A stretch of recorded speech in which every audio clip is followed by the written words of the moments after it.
Sivaji uncle கூட நடிக்கிறேங்கிறது ஒரு பெரிய விஷயமா இருந்தது. ஐயோ எப்படி நடிக்க போறோமோ தெரியலையே அப்படின்னு எல்லாம் எனக்கு வந்து இல்லவே இல்லை. I just knew I had to give my best. ஒரே ஒரு டென்ஷன் என்னன்னா, அவர் 7:30 மணி கால் ஷீட், 7 மணி கால் ஷீட்னா 6:45க்கு மேக்கப்போட ரெடியா இருப்பாரு. அப்படியா ஓகே அப்படின்னு சொல்லி எல்லா அட்டென்ஷனும் அவர் மேல போயிடும். நம்ம மேல வந்து it's hardly people are going to சீன்னு ஒரு பயம் இருக்கும். எனக்கு சின்ன வயசுலயே ஆனா நிறைய அட்டென்ஷன் கிடைச்சது பிகாஸ் ஆஃப் மை ஐஸ். எங்க போனாலும் ஒரு அப்படியே உத்து பார்ப்பாங்க. திரும்ப திரும்ப இந்த பொண்ணு கண்ணு பாரு அப்படி சொல்லுவாங்க.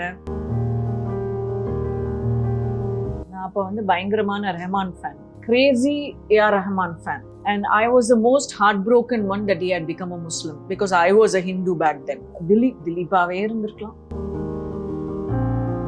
After I finished anchoring, ஃப்ளைட்ல வந்து ஒரு 25-30 ஆர்டிஸ்ட் இருக்கும். ஸோ நேராக ரஹ்மான் சார் என்கிட்ட வந்து ஹலோ அப்படின்னு சொல்லி போனார். அவ்வளோதான், எல்லா ஆர்டிஸ்டும் என்னை வந்து ஒரு முறை.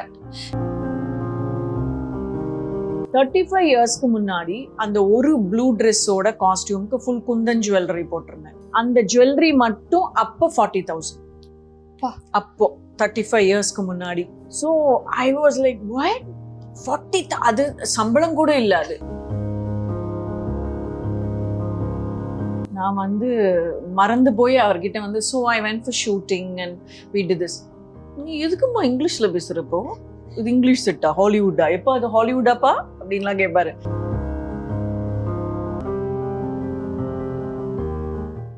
இப்போது புதிய அறிமுகம் ஆச்சி ஹோட்டல் சாம்பார் 50 கிராம் ரூபாய் 20 மட்டுமே.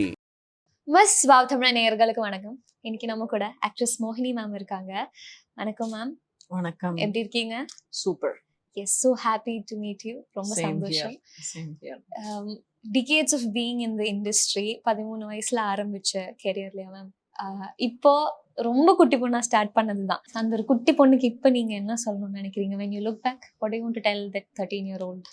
நடிக்காத, first finish your studies because I really missed my childhood. 13 வயசுல நடிக்க ஆரம்பிச்சதுனால I feel I didn't live through my childhood. So 18-19க்கு முன்னாடி படிப்பை விட்டுட்டு ஒரு கெரியர் இதுதான்னு சூஸ் பண்றது வந்து it's not a wise thing. It's not wise scientifically, psychologically. So I would like to tell my younger self, அவசரப்படாத, wait பண்ண, go back to school, finish your studies. இதுதான் ஒரு கெரியர்னு ஆண்டவர் வந்து டிசைட் பண்ணியிருந்தாரு ஒருத்தங்க லைஃப்லன்னா, that will come and find you. So that's what I will say. அப்போ எப்படி மேம் அந்த ஃபர்ஸ்ட் படம் அப்படின்னு ஒரு அந்த வாய்ப்பு வந்தப்போ என்ன ஓடிச்சு மேம்? ஒண்ணுமே இல்லை. என்னமோ ஒரு ஃபிலிம் பண்ணுவியா அப்படின்னு கேட்டாங்க. அப்போ நான் வந்து என்ன நினச்சேன்னா, என் ஃப்ரெண்ட்ஸ் கிட்ட சொல்லலாம் I am acting in movie அப்படின்னு. நான் சின்ன வயசில் வழுவூர் ராமையா பிள்ளை கிட்ட தான் டான்ஸ் கற்றுக்கிட்டேன். அப்போ அந்த டைமில் சுனிதான்னு ஒரு ஆர்டிஸ்ட் இருந்தாங்க. இங்கே வந்து அவங்களுக்கு கோடைமழை வித்யான்னு பேர். So she was a very beautiful dancer. சின்ன வயசு, ரொம்ப சின்ன வயசு எனக்கு. அப்போ ஒரு 8 வயசு 9 வயசு அந்த மாதிரி இருக்கும். அப்போ சடனாக அவங்க வந்து ஒரு ஃபுல் மேக்கப் எல்லாம் போட்டு, ஒரு ரெட் கலர் ட்ரெஸ்ல ரெட் கலர் லிப்ஸ்டிக் எல்லாம் போட்டு ஃபுல் மேக்கப்ல கிளாஸ்க்கு வந்திருந்தாங்க. அப்போ சின்ன பசங்கள்ல அப்ப பார்த்துட்டு இருந்தோம், ஐயோ இது மாதிரியெல்லாம் மேக்கப் போடுவாங்க போல. அப்போதான் வந்து சொன்னாங்க கோடை மழை அப்படின்னு ஒரு படத்துல வந்து அவங்க நடிக்கிறதுக்கு அப்போ செலக்ட் ஆயிருந்தாங்க. ஸோ அவங்க அந்த மாதிரி செலக்ட் ஆகும் பொழுது எல்லாருடைய கண்களும் அவங்க மேல இருந்தது. அவங்களுடைய நடை உடை பாவனை எல்லாமே மாறி இருந்தது. ஹலோ அந்த மாதிரிலாம் சொல்லி அப்ப எனக்கு வந்து நடிச்சா நம்ம இப்படிலாம் பிஹேவ் பண்ணலாம், இப்படிலாம் மேக்கப் போட்டுக்கலாம், இவ்வளோ அட்டென்ஷன் நமக்கு கிடைக்கும் போல இருக்கு அப்படின்னு எல்லாம் வந்து நான் வந்து யோசிச்சேன். ஸோ ஐ தாட் இந்த வாய்ப்பு எனக்கு வந்தப்போ அப்ப நம்மளும் அப்படி மேக்கப் போட்டு போலாமா டான்ஸ் கிளாஸ்க்கு அப்படின்னு எல்லாம் வந்து எனக்கு வந்து யோசிக்க தோணுச்சு. அட்டென்ஷன் இவ்வளோ கிடைக்குமா அப்படின்னு தோணுச்சு. எனக்கு சின்ன வயசுலயே ஆனா நிறைய அட்டென்ஷன் கிடைச்சது பிகாஸ் ஆஃப் மை ஐஸ். எங்க போனாலும் ஒரு அப்படியே உத்து பார்ப்பாங்க. திரும்ப திரும்ப இந்த பொண்ணு கண்ணு பாரு அப்படி சொல்லுவாங்க. ஸோ பட் அதை விட வந்து ஒரு நல்ல அட்டென்ஷன் கிடைக்கும் போல இருக்குன்னு நான் நினைச்சேன். அது நல்லதுன்னு நான் நினைச்சேன். ஆனா அந்த வயசுல அந்த அட்டென்ஷன் நல்லது இல்லை அப்படின்னு எனக்கு இப்பதான் தெரியும். அண்ட் அது சேஞ்ச் ஆனதுக்கு அப்புறம், லைக் சினிமால வந்ததுக்கு அப்புறம் அந்த வயசுல உங்களுக்கு தோணுன விஷயம் அப்படியே தான் இருந்துச்சா சினிமால வந்து? இல்ல, அது வந்து ஒரு 2 days இருந்தது, அவ்வளவுதான். 2 days வந்து I'm acting in a movie அப்படி இப்படிலாம் இருந்தது. அப்புறம் வந்து ஷூட்டிங் ஃபர்ஸ்ட் டே போனதுக்கு அப்புறம் எனக்கு தெரிஞ்சது ஒரு பெரிய விஷயமே இல்லை. சினிமா இண்டஸ்ட்ரிங்கிறது ஒரு கடல் மாதிரி. அதுல ஒரே ஒரு குட்டியூண்டு மீன் வந்து ஐ எம் எவ்ரிதிங் அப்படின்னு நினைச்சா அது வந்து முட்டாள்தனம். ஸோ அந்த மாதிரி கடவுள் நிறைய பேரை வந்து இண்டஸ்ட்ரியில வர வைப்பாங்க, நிறைய பேரை இண்டஸ்ட்ரி விட்டு தூக்குவாங்க. பல கோடி ஆர்டிஸ்ட்ல நானும் ஒருத்தி, அவ்வளவுதான் அப்படிங்கிற அந்த உண்மை வந்து அப்பவே எனக்கு தெரிஞ்சுது. அட்டென்ஷன் வேண்டான்னு தோணுச்சு. ஐயோ இல்ல நம்ம வந்து ஒரு சாதாரண ஒரு பொண்ணு, உங்க வீட்டுல எல்லாம் 13 வயசு பொண்ணு இருக்குல்ல, அதே மாதிரிதான் நானும் அப்படின்னு எனக்கு வந்து காமிச்சுக்கணும், பழகணும், நடந்துக்கணும் அப்படின்னு தோணுச்சு. ஸோ அது ஒரு 2 நாள்லயே போயிடுச்சு. அந்த ஃபிஸ் மாதிரி it just went away. சைல்ட்ஹுட்ல மிஸ் பண்ண விஷயம்னு சொன்னீங்களா மேம்? மற்ற பசங்களை பண்றது பார்த்து நிறைய நம்மளால பண்ண முடியலையேன்னு அந்த மாதிரி யோசிச்ச மொமெண்ட் அண்ட் ரீலிவ் பண்ணிருக்கீங்களா அந்த மொமெண்ட் ஏதாச்சும்? ஐயோ இல்லவே இல்லை. ரொம்ப நல்லவளா பிறக்க கூடாது, பிறந்து கேத்தலிக்கா ஆகவே கூடாது, பிகாஸ் பொய்யே சொல்ல முடியாது. ஸோ அதனால ஐ குடன்ட் ஈவன் ரீலிவ். எனக்கு பொய் சொல்லணும்னா ரொம்ப பயம். ஸோ நான் வந்து என்ன நினைச்சேன்னா, என் ஃப்ரெண்ட்ஸ் எல்லாம் காலேஜ் கட் அடிச்சாங்க. ஸோ நான் பேசுன இப்ப எல்லாம் பண்ணும்பொழுது அவங்க ஐ திங்க் கட் அடிச்சு அந்த படத்தை பார்த்துருப்பாங்கன்னு நினைக்கிறேன். ஸோ அந்த மாதிரி என்னால கட் அடிக்கிற அந்த ஒரு எக்ஸ்பீரியன்ஸ் எனக்கு கிடையாது, சைட் அடிக்கிற எக்ஸ்பீரியன்ஸ் எனக்கு கிடையாது. ஒரு ப்ரொஃபஸர் கிட்ட பயந்து நைட் அண்ட் டே படிச்சு பாஸ் பண்ணி அந்த மாதிரி ஒரு எக்ஸ்பீரியன்ஸ்லாம் இல்லை. All those good and bad experiences put together, that's what makes you a human being, that's what will shape your character. இல்லை ஒரு கேரக்டரிஸ்டிக்ஸ்னு இருக்கும், அது ஷேப் பண்ணக்கூடிய ஒரு எக்ஸ்பீரியன்சஸ். அதெல்லாம் எனக்கு வந்து கிடைக்கவே இல்லை. ஸோ சம்டைம்ஸ் என் வீட்டில் வந்து என்ன சொல்லுவாங்க, நான் ரொம்ப சீரியஸாக இருக்கேன்னு சொல்லுவாங்க. பிளாக் அண்ட் ஒயிட்டாக தான் என்னால் பார்க்க முடியும். I don't understand anything grey. எனக்கு தெரியவே தெரியாது, புரியவே புரியாது. It's a yes or no. So அதனால ஐ திங்க் மேபி அந்த எக்ஸ்பீரியன்ஸ், அவுட் சைடோட எக்ஸ்பீரியன்ஸ் அதெல்லாம் இருக்கிறதுனால எனக்கு அப்படி தோணுதுன்னு நினைக்கிறேன். ஃபர்ஸ்ட் நம்ம கேமரா முன்னாடி நின்று அந்த ஒரு moment, because dancer, classical dancer train பண்ணிட்டு வந்திருந்தீங்க. ஸோ ஸ்டேஜ் அதெல்லாம் மேபி ஒரு பயம் இருந்திருக்காது. பட் அந்த ஃபர்ஸ்ட் கேமரால நின்று நடிக்கிறது, அந்த ஃபர்ஸ்ட் ஷாட் ஞாபகம் இருக்கா? உல்டா, கேமரா முன்னாடி தான் எனக்கு பயம் இல்லை, ஸ்டேஜ் முன்னாடி. இப்பவும் என்னை வந்து டான்ஸ் ஆட சொன்னி பாட்டெல்லாம் பாட சொன்னா இப்பவும் எனக்கு அந்த பயம் இருக்கு. பிகாஸ் கேமரா முன்னாடி ரீடேக் எடுக்க முடியும், பார்த்துக்க முடியும், ரிஹர்ஸ் பண்ண முடியும். எவ்வளோ பர்ஃபெக்டா ஒரு ஷார்ட்டை ரெண்டர் பண்ண முடியுமோ அவ்வளோ பர்ஃபெக்டா ரெண்டர் பண்ண முடியும். பட் ஸ்டேஜுங்கிறது வந்து 100% sincerity, 100% concentration and at least 75% talent இருந்தால் மட்டும்தான் you can shine on a stage. And பரதநாட்டியம்னு வரும்போது நான் உங்களை மாதிரி தான் இருப்பேன், ஒல்லியாக இருப்பேன், 14 அப்போ. So you need to cover, ஒரு பெரிய ஸ்டேஜை கவர் பண்ணணும்னா அதுக்கு ஒரு ப்ரெசன்ஸ் வேணும். அண்ட் அந்த ஃபுல் ஸ்டேஜை கவர் பண்ண, ஒரு இடத்துலயே பொம்மை மாதிரி ஆடாம, அந்த மாதிரி நிறைய விஷயங்கள் இருக்கு. So stage was more a challenge for me not to be conscious. படத்துல வந்து ஒரு ஷாட்டுக்கு ஒரு நாள் கூட எதுக்குமே நான் வந்து ரொம்ப கான்ஷியஸ் ஆன மாதிரி எனக்கு ஞாபகமே இல்லை. ஃபர்ஸ்ட் ஷாட் என்னவா இருந்துச்சு? ஃபர்ஸ்ட் ஷாட் வந்து சிவா வந்து பூ கொடுப்பாருன்னு நினைக்கிறேன், அதுதான் ஃபர்ஸ்ட் ஷாட்டா இருந்தது. ஏதோ பூ கொடுத்தாரு, நான் வாங்கிட்டு போயிட்டேன், அவ்வளவுதான். ஐ லவ் யூ சொல்லு அப்படின்னா ஐ லவ் யூ சும்மா சரி, சிரிச்சுட்டு ஐ லவ் யூ சொல்லு சரி, அவ்வளவுதான். பரதநாட்டியம்ங்கிறதுனால வந்து எல்லா எக்ஸ்பிரஷன்ஸும் வந்து 34A 32C 18B no I think it's 18A அந்த மாதிரி ஒரு மைண்ட்ல வந்து ஃபிக்ஸ் ஆயிருக்கும். ஸோ அதனால you just need to pick up from whatever expressions you learnt, நவரசான்னு சொல்லுவாங்கல்ல. So you just pick up your expressions from there, you just render it and go. It was very entertaining for me. எனக்கே ஒரு பெரிய என்டர்டெய்னிங்கா இருந்தது. பாருடா, நமக்கு வந்து கோவம் வருதான், நமக்கு வந்து லவ் எல்லாம் வருதான், இப்படி எல்லாம் பேசுறோமா, அந்த மாதிரி வந்து ஒரு என்டர்டெய்னிங்கா இருந்தது.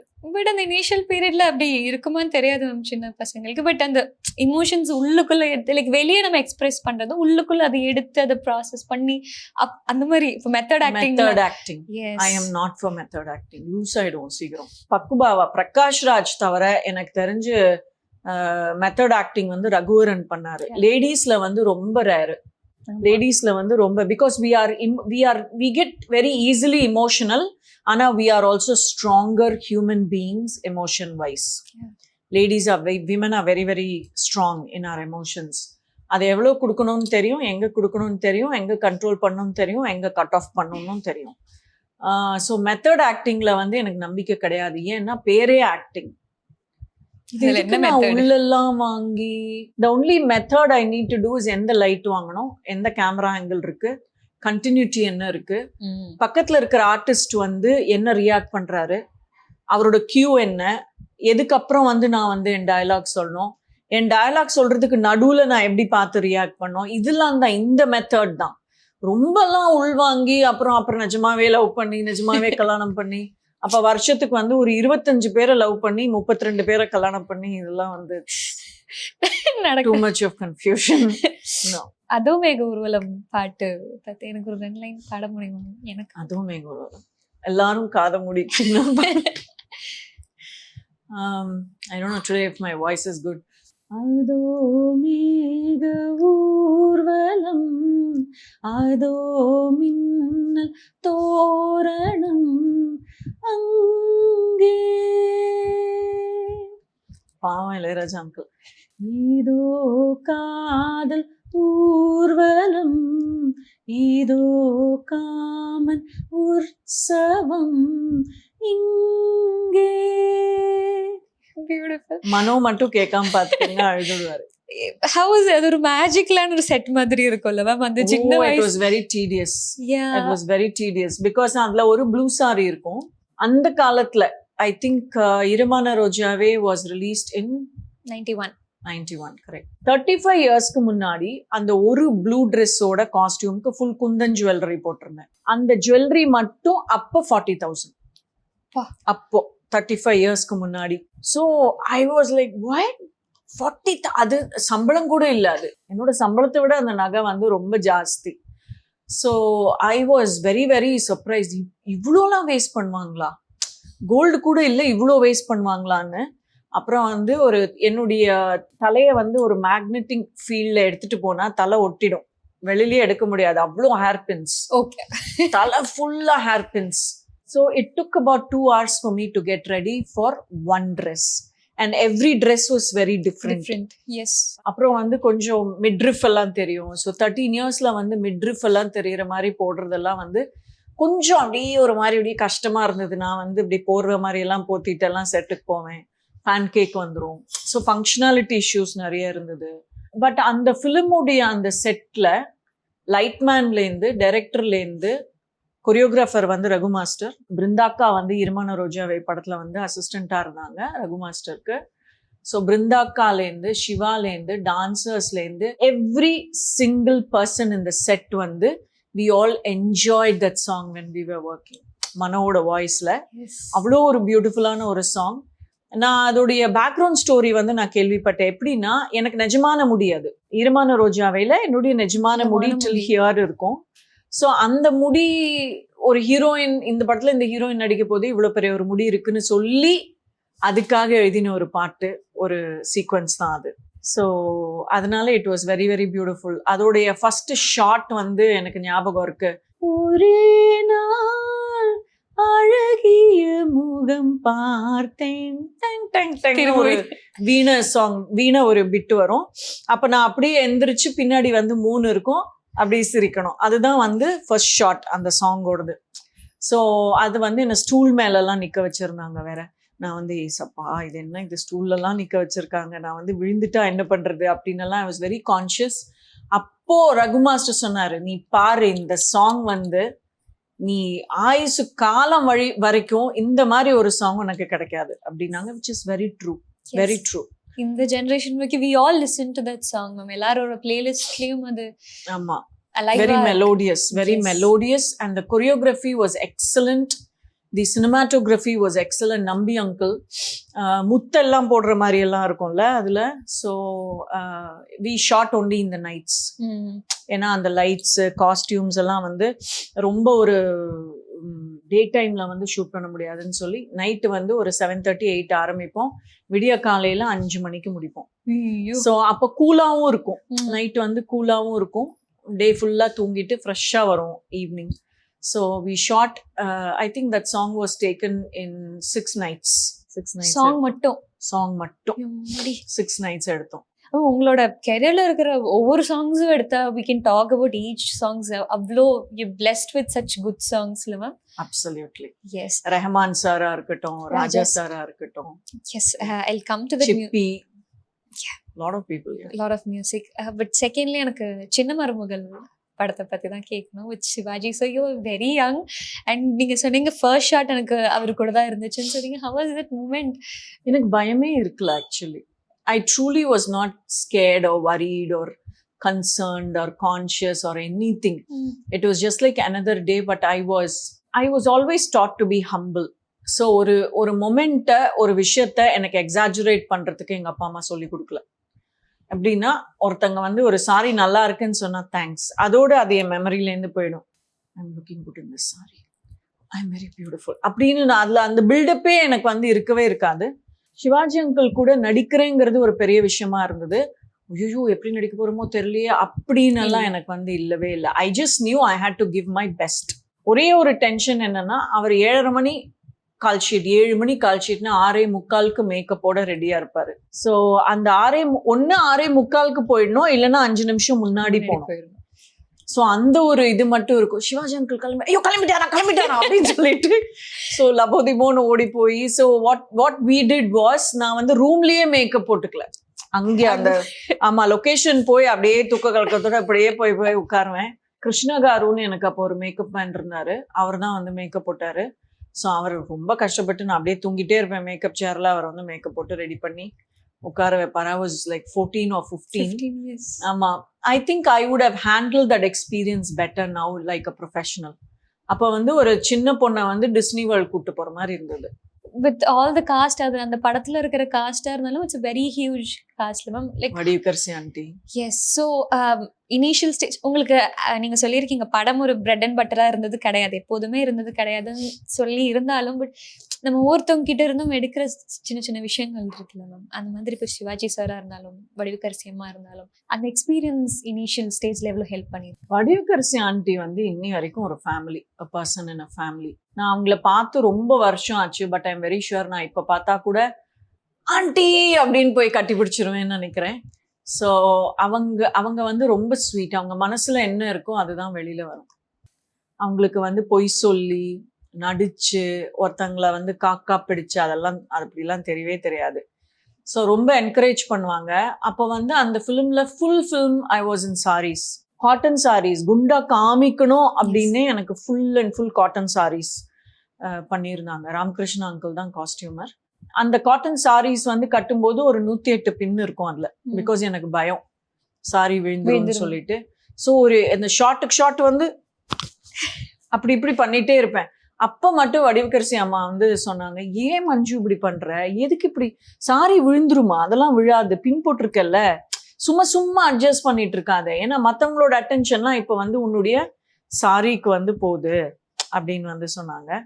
ஸோ அது ஒன்று. அதுக்கப்புறம் வந்து அவங்க இன்னொன்று என்ன சொல்லுவாங்கன்னா, அப்பான்னு கூப்பிடுவாங்க சிவாஜியை வந்து, அவங்க அப்பான்னு கூப்பிடுவாங்க. சிவாஜி அப்பா முன்னாடி நீ வந்து நடிக்கிற, ஸோ அந்த ஒரு கான்சியஸ்னஸ், ஒரு நடிப்பை வாங்கி நடி அப்படின்னு சொல்லுவாங்க. எனக்கு அப்பெல்லாம் ஒண்ணுமே என்னது வாங்குறது, 5 பைசாவா 10 பைசாவா 1 ரூபாவா 10 ரூபா என்ன சொல்றாங்க வாங்க சொல்லி அப்படின்னு, சரி ஆண்டி அப்படின்னு சொல்லுவேன். அப்புறம் வந்து எப்ப பாரு வடிவுக்கரசி அம்மா கூடவே உட்காந்துருப்பேன் நான். I was very comfortable with her. So அவங்க கூடவே உட்காந்துருப்பேன். சிவாஜி அங்கிள் கிட்டே இருந்து என்ன கத்துக்கலன்னு கேட்டாதான் ரொம்ப ஆச்சரியமான ஒரு விஷயம். எல்லாமே கத்துக்கலாம். அவர் வந்து நடிப்புடைய பல்கலைக்கழகம். அவரு அப்போ கேரவன் கல்ச்சர் கிடையாது. ஸோ செட்டிலேயே தான் உட்காந்துருப்பாரு, எல்லாத்தையும் பார்த்துட்டு இருப்பாரு. லஞ்ச் அப்போ போவாரு, சாப்பிடுவாரு. 2 o'clockனா 2 o'clock ஷாப்பா அங்க இருப்பாரு. ஸோ அப்படி அதே ஃப்ரெஷ்னஸ் இருக்கும் ஃபேஸ்ல. அந்த பேக்கப்னு சொல்ற வரைக்கும் காலையில இருந்த அந்த சின்சியாரிட்டி கண்டினியூ ஆகும், ஒரு பொடி கூட குறையாது. அந்த ஒரு சின்சியாரிட்டி வந்து இன்னைக்கு வந்து பார்க்கறது ரொம்ப ரேர். அவ்வளோ பெரிய ஒரு ஆர்டிஸ்டுக்கு அவர் இருந்த அந்த நிலைமைக்கு அப்போ அந்த சின்சியாரிட்டி இருந்தது. So sometimes I try to follow him R imitate him or something. அது ஒரு 4 நாள் இருக்கும், 4.5 நாள் ஆகும்பொழுது அது போயிடும். So that's something I learnt. Siva வந்து oh my God, Siva was he used to just laugh all the time because 2 பேரும் ஒன்னா வேற இன்ட்ரடியூஸ் ஆனோம். நிறைய சண்டை போட்டுப்போம் செட்டில். என்ன டயலாக் பேசுகிறோம், டயலாக் நல்லாவே இல்லை, ஏச்சிப்பேன் உன் டயலாக் தான் நல்லா இல்லை. உடனே சிவாஜி அங்கிள் அங்கே சிவாஜி அப்படின்னு ஆயிடுவோம். ஸோ அந்த மாதிரி ஏதோ ஒரு சின்ன பசங்க மாதிரி வந்து சண்டை போட்டுருப்போம். சீரியஸ்னஸ் வந்து பொடிக்கு கூட இருக்கவே இருக்காது. பிரச்சு சார் தான் வந்து டயலாக் எழுதினார். Prasannakumar, he's no more now, அவர் தான் வந்து டயலாக் எழுதினாரு. பயங்கர டயலாக்லாம் இருக்கும். இந்த ஊருக்கு அந்த ஊர் எவ்வளவு தூரமோ அதே தூரம் தான் அந்த ஊருக்கு இந்த ஊர் அப்படின்னலாம். இப்ப ப்ராபப்ளி நான் நார்மலா சொல்லியிருப்பேன். அப்ப வந்து அன்னைக்கு. பரதநாட்டியம்ங்கிறதுனால அப்படிலாம் நிறைய வந்திருக்கும் அந்த ஃபிலிம். நான் இப்ப பார்க்கும்போது நான் ஏன் டயலாக் தானே பேச சொன்னாங்க, நான் ஏன் இப்படி பதம் வர்ணம் தில்லானாலாம் ஆடி இருக்கேனே போய் அப்படின்னு தோணும். பிகாஸ் எக்ஸாக்ட்லி வாட் ஐ செட்ல எக்ஸ்பிரஷன்ஸ் கத்துக்கிட்டதெல்லாம் நவரசம் அந்த பரதநாட்டியம் பேக்ரவுண்ட். சோ அதனால அங்க வந்து ஒரு கோவம்னா இப்படிதான் வரும். இப்படி பார்த்தா கூட கோவம் தான். ஆனா அதெல்லாம் நான் பண்ணிருக்க மாட்டேன் அந்த ஃபிலிம்ல. So I would have been like ஒரு exaggerated version of a daughter in law மாதிரி இருந்திருப்பேன் அப்போ. நல்லவேளை என்ன யாரும் கிண்டல் பண்ணல அப்பெல்லாம். they just thought probably இவங்களுக்கு இது சூட் ஆகுது எஸ் உங்க வே ஆஃப் ஆக்டிங். ஆமா. ஸோ இன்னொரு கெரியர் இப்போ சிவாஜி அப்பா பத்தி வடிவுக்கர் சினிமா பத்தி எல்லாம் சொல்லும்போது who else has influenced you? ஏன்னா நிறைய எக்ஸ்பீரியன்ஸ் ஆக்டர்ஸ் கூட யூ ஒர்க். இப்போ கார்த்திக் சார் கூட ஒர்க் பண்ணியிருக்கீங்க. அப்படி நம்ம ஒவ்வொரு இடத்துக்கிட்டே வரல. விஜயகாந்த் சார் பத்தி நீங்க நிறைய இடத்துல பேசியிருக்கீங்க. So how is it interacting with like நடிக்கிறது ஒரு பக்கம்? ரொம்ப சான்ஸ் கிடைச்சது இல்ல விஜய் சார் கூட எனக்கு இன்டராக்ட் பண்றதுக்கு. அவர் எப்ப பார்த்தாலும் அவர் வந்து இங்கிலீஷ் பேசக்கூடாதுன்னு சொல்லிட்டே இருப்பாரு. நான் வந்து மறந்து போய் அவர்கிட்ட வந்து so I went for shooting and we did this. நீ எதுக்குமா இங்கிலீஷ்ல பேசுறப்போ? இது இங்கிலீஷ் செட்டா ஹாலிவுட்டா? எப்போ அது ஹாலிவுட்டாப்பா அப்படின்லாம் கேட்பாரு. ஸோ எனக்கு வந்து ஒரு மாதிரி I use to be very conscious. ஐயோ அவர்கிட்ட பேசும்போது வந்து தமிழ் கூறும் நல்லுலகில் அப்படிதான் பேசணும் போல இருக்கு அப்படின்னு சொல்லிட்டு. So I use to be very conscious. Karthik sir வந்து இட் வாஸ் வெரி ஃபன். அவர் வந்து is like a kid actually. As ஒரு சீனியர் ஆக்டர்னு நம்ம நினைச்சு போனோம்னா நம்மள விட யங்கா இருப்பாரு ஏஜ்ல. அப்பவே வந்து he was in his 40s I'm sure. So he was older than me by 20+ years. Yes, yes. அப்பவே 20+ years now obviously. He was much younger than me in his way of thinking, acting அந்த மாதிரிலாம். அப்புறம் அவர்கிட்ட இருந்து என்ன expect பண்ணோம்னு எனக்கு first தெரியல. ஒரு ஃப்ரேம்ல வந்து ஒரு 4 ஆர்டிஸ்ட் வச்சாங்கன்னா அந்த ஆர்டிஸ்ட நம்ம ஃபர்ஸ்ட் ஸ்டடி பண்ணணும். அந்த ஆர்டிஸ்ட் எப்படி நடிக்கிறாங்க, அவங்களுக்கு தகுந்த மாதிரி நம்ம எப்படி நடிக்கலாம், நம்மள அவங்க ஓவர்டேக் பண்ணிடுவாங்களா, இந்த கேரக்டர் ஓவர்டேக் பண்ண விடலாமா வேண்டாமா, அந்த மாதிரி நிறைய விஷயங்கள் இருக்கு. ஸோ நீங்க என்ன மாதிரி நடிச்சாலும் கார்த்திக் சார் வந்து உங்களை ஓவர்டேக் பண்ணிடுவார். அப்படியா ஓகே அப்படின்னு சொல்லி எல்லா அட்டென்ஷனும் அவர் மேல போயிடும். நம்ம மேல வந்து it's hardly people are going to சீன்னு ஒரு பயம் இருக்கும். So I was always conscious. So நம்மளால வந்து அவர் மாதிரிலாம் வந்து பண்ண முடியாது. ஏன் சந்திரமௌலி அப்படிலாம் வந்து பேச முடியாது. So you start concentrating on your lines, your expressions, your character and you start expressing properly. Lakshmi aunty அவங்க வந்து என்ன ஒரு beautiful lady, in and out, very beautiful lady. Sujatha aunty என்னோட ஒரு பெரிய ஆசீர்வாதம் என்னன்னா, இப்ப நான் சொல்ற அத்தனை பேரும் ஸ்ரீவித்யா ஆண்டி இவங்க அத்தனை பேருமே அவங்க வீட்டுல ஒரு பொண்ணாதான் என்னை வந்து ட்ரீட் பண்ணாங்க. அவங்க வீட்டுல இருந்து சாப்பாடு வரும், என்னை கூப்பிட்டு கொடுப்பாங்க, ஷேர் பண்ணிப்பாங்க. Vadivukkarasi aunty, everybody, every single person.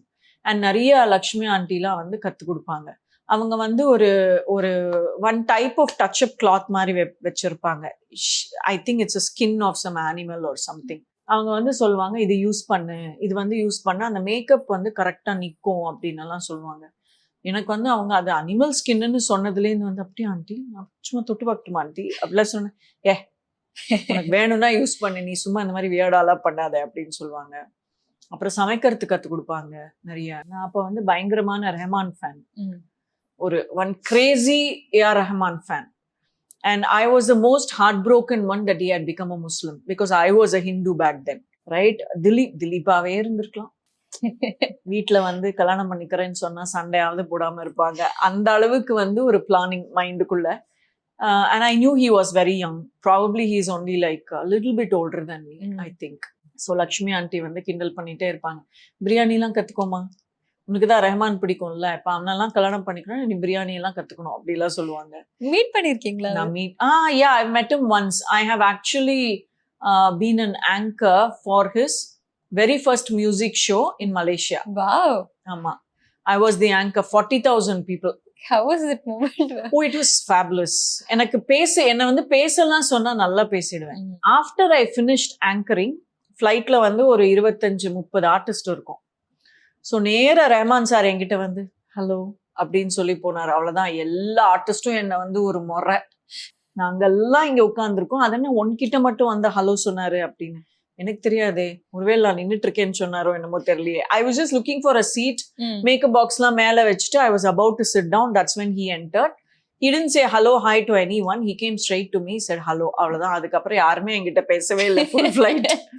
They were very angry with me. How was that lover girl inside அந்த மொமெண்ட்ல? ஒரு ஃபேன் கேர்ள் தான், லவ்வர் கேர்ள்லாம் கிடையாது. I never believed in love that much. I still think love is very risky. So அதனால அம்மா அப்பா பார்த்து அவங்க okay சொன்னதுக்கு அப்புறம் தான் நான் பரத்தை கல்யாணம் பண்ணிட்டேன். Even if I go back now to my old self, நான் லவ்லாம் பண்ணியிருக்க மாட்டேன். Because I am little scared about all those things. கொஞ்சம் தள்ளியே. ஆமாம். யாராவது ஐ லவ் யூனா என்னங்க நான் சொன்னீங்க அப்படின்னு சொல்லி கேட்டு எல்லாத்தையும் சொதப்பிடுவேன் நான். ஸோ அதனால அதெல்லாம் எனக்கு சரியா வந்திருக்காது. ரஹ்மான் சார் மேல எனக்கு நிறைய ஒரு இருக்கு. ஒரு மதம் மாறி இவ்வளோ பெரிய ஒரு வெற்றி அடைஞ்சதுக்கு அப்புறம் கூட எல்லா புகழும் இறைவனுக்கே.